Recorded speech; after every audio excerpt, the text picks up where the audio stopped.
To be honest, pagiging makasarili, it's not totally bad. It's not totally good. It's depend upon on the situation.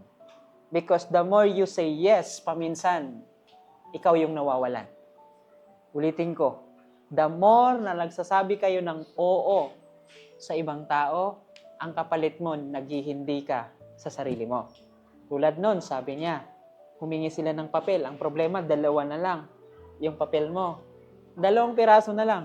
Gagamitin mo yung isa. Ngayon, ibibigay mo isa, may papel ka pa ba? Wala na. Paano yung gagamitin mo mamaya? He is not bad, she is not bad. It's just that what? Iniisip niya na pwede niyang magamit mamaya. Paano pag ikaw yung nawalan? May nagbibigay ba sa inyo? Always remember, kadalasan, pag nag-oo kayo sa ibang tao, humihindi kayo sa sarili ninyo. Ganon din naman sa sa totoong buhay, tingnan ninyo. Pag nagtrabaho tayo, di ba nag-oo tayo sa ibang tao?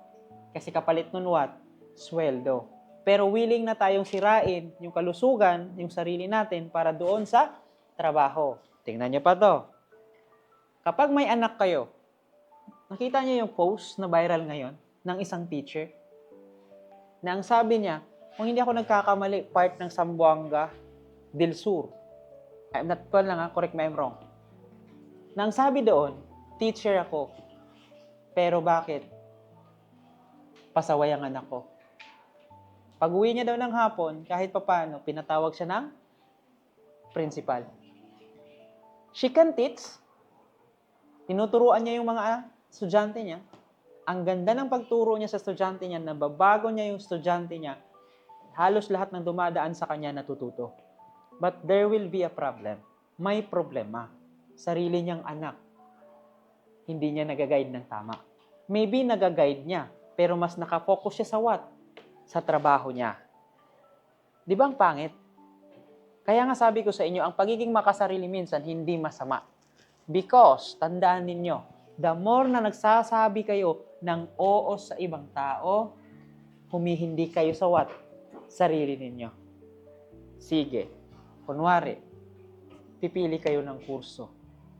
Sinunod mo yung kurso na gusto ng parents mo. Maliban na lang pag gusto mo rin yung kurso. Paano pag hindi? Di ba umuo ka sa kanila? Pero humindi ka sa sarili mo. Always remember, kadalasan talaga to, na kapag nag-oo kayo sa ibang tao, humihindi kayo sa sarili niyo.